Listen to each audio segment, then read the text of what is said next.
שלום תלמידים יקרים, היום אנחנו בחלק 19, אנחנו בפרק המרובה, סיימנו את פרק הכונס בפעם הקודמת, עכשיו אנחנו בפרק המרובה, בדף ע"ט עמוד ב'. בואו נפתח את הדף. יפה, אנחנו מתחילים מהמשנה למטה.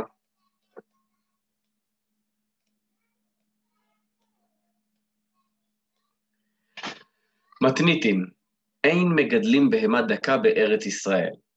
בהמה דקה, מהי בהמה דקה?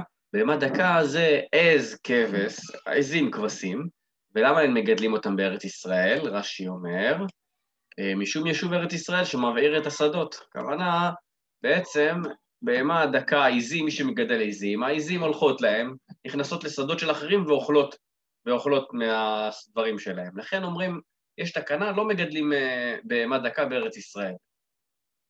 אבל מגדלים בסוריה ובמדברות של ארץ ישראל. אבל מי שרוצה לגדל בחוץ לארץ אין בעיה. או לחלופין, מי שרוצה לגדל במקומות כמו מדברות, שבמקומות שאין שם אנשים מן היישוב, אז שם אין בעיה, תגדל.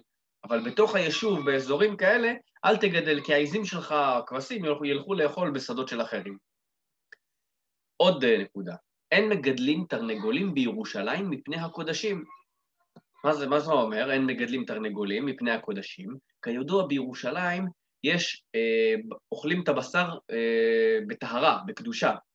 אז מה החשש? התרנגולים ילכו לפח, לא משנה איפה, ינקרו שם איזה, יתפסו שרץ בפה שלהם, ואחרי זאת יעופו וישימו מה שנקרא את השרץ על הקודשים, על בשר קדוש, ויטמאו את הבשר הזה. לכן אומרים, לא מגדלים את התרנגולים בארץ בירושלים, כי הם יכולים להעביר דברים טמאים על הקודשים ולטמא את הקודשים. ועוד באותו עניין, ולא כהנים בארץ ישראל, מפני הטהרות. כהנים בכל ארץ ישראל אוכלים את הבשר שלהם, את האוכל שלהם בטהרה. אז להם אסור לגדל תרנגולים, מאותה סיבה שהתרנגולים לא יטמאו להם את הקודשים, את הטהרות, כי הם יביאו דברים טמאים בפה שלהם. יפה. עוד נקודה. אין מגדלים חזירים בכל מקום. אסור לגדל חזירים בארץ ישראל. דרך אגב, גם היום יש תקנה כזאת, יש חוק כזה בארץ ישראל שלא מגדלים חזירים. יש כמה פרצות לחוק, אבל בגדול יש חוק כזה, גם היום. לא יגדל אדם את הכלב, אלא אם כן היה קשור בשלשלת. אסור לגדל כלב בארץ ישראל, אלא אם כן אתה שומר עליו קשור בשלשלת. אין פורסים נישובים ליונים, נישובים הכוונה כלובים ליונים, אלא אם כן היה רחוק מן היישוב למד 30 ריס. אסור לפרוס מלכודות ליונים. למה? ידוע מי שמגדל יונים, הוא יכול לשלח אותם, והיונים מסתובבות להם אפילו במרחק של כמה קילומטרים, ובסוף הן חוזרות לאותו מקום, לבעליהם.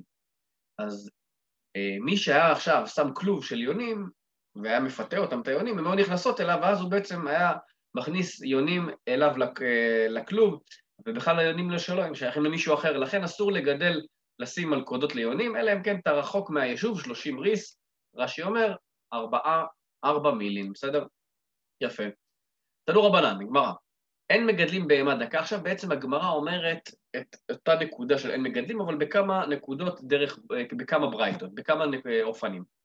תנו רבנן, אין מגדלים בהמה דקה בארץ ישראל, אבל מגדלים בחורשים שבארץ ישראל ובסוריה. סליחה, אבל מגדלים בחורשים שבארץ ישראל. אנחנו חוזרים עוד פעם על אותו דבר, רק תמיד מחדשים נקודה נוספת. אין מגדלים בהמה דקה, אבל אפשר לגדל בחורשים שבארץ ישראל. אתם זוכרים פעם, ראינו במשנה שמותר לגדל במדבריות, אז פה רשום גם שאפשר לגדל בחורשים, הכוונה ביערות. ובסוריה, הכוונה בחוץ לארץ, אפילו ביישוב, אמרנו, בחוץ לארץ מותר לך אפילו בכל מקום שאתה רוצה. ואין צריך לומר בחוץ על הארץ. אם רגע נחדד ונאמר, בעצם סוריה זה כאילו איזה סוג של מקום ביניים בין ארץ ישראל לחוץ לארץ, שם מותר.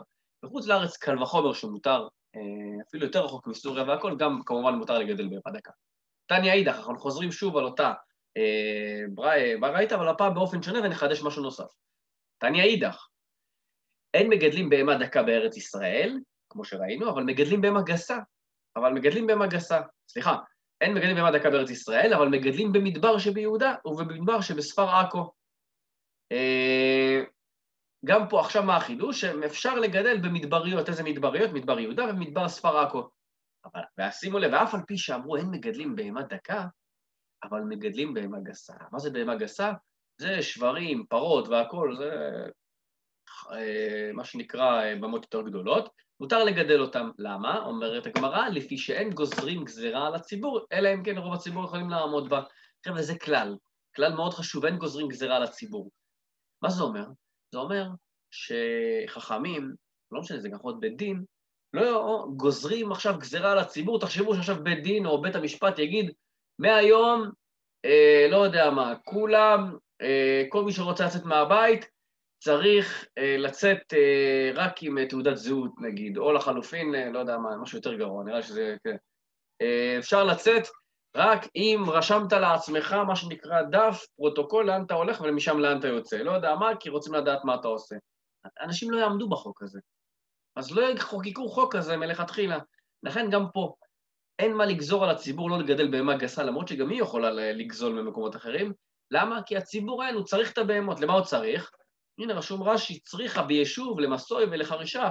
הציבור צריך את הבהמות הגסות, לעבודה.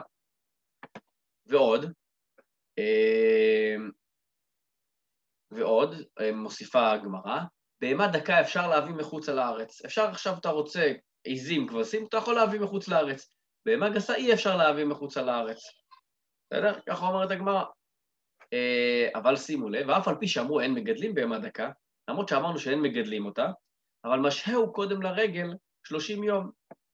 אבל מי שעכשיו רוצה, למשל, להקריב קורבן, כבש או עיזים לפני הרגל, מה זה הרגל? 3 הרגלים לפני החגים, אז הוא מותר לו להביא עד חודש לפני את הבהמה הדקה אליו ולשמור עליה.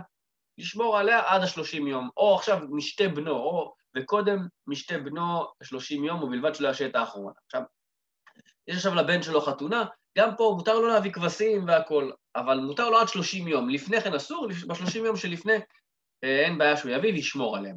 אבל שימו לב מה מוסיפה הגמרא, ובלבד שלא ישהה את האחרונה 30 יום. וסל כדעת החמינא, דהי נפק לרגל ומחי זבנא, עד דאשתא אחת אלא אומר לו לתינובין, לא נאמד לתין מה שרה לשאויה. בעצם, היינו אומרים, טוב, שימו לב לכלל שהוא אומר פה, אם בעצם קיבלנו, מישהו לקח בהמה, לפני החתונה של הבן שלו, אבל הוא הביא אותה לא 30 יום לפני, הוא הביא אותה שבוע לפני. אז הוא יכול להגיד, טוב, יש לי שבוע עכשיו החתונה של הבן, ומותר לי לשמור אותה עכשיו עוד 3 שבועות, כאילו חודש סך הכל, כן? מותר לי. אז אומרת לגמרא, לא. כיוון דנפק לרגל מבא אלה לשעוי, רגל לא מבא אלה לשעוי. בעצם ברגע שנגמר הרגל, או נגמר החתונה של הבן, למרות שעוד לא שמרת על הבהמה 30 יום, אתה צריך בעצם להיפטר מהבהמה, או שתשחט אותה, או שתמכור אותה, אבל אסור לך לשמור אותה אחרי אותו אירוע שבגללו אתה שמרת, קנית, קיבלת את הבהמה הדקה הזאת. יפה, אנחנו נקרא עוד חלק קטן.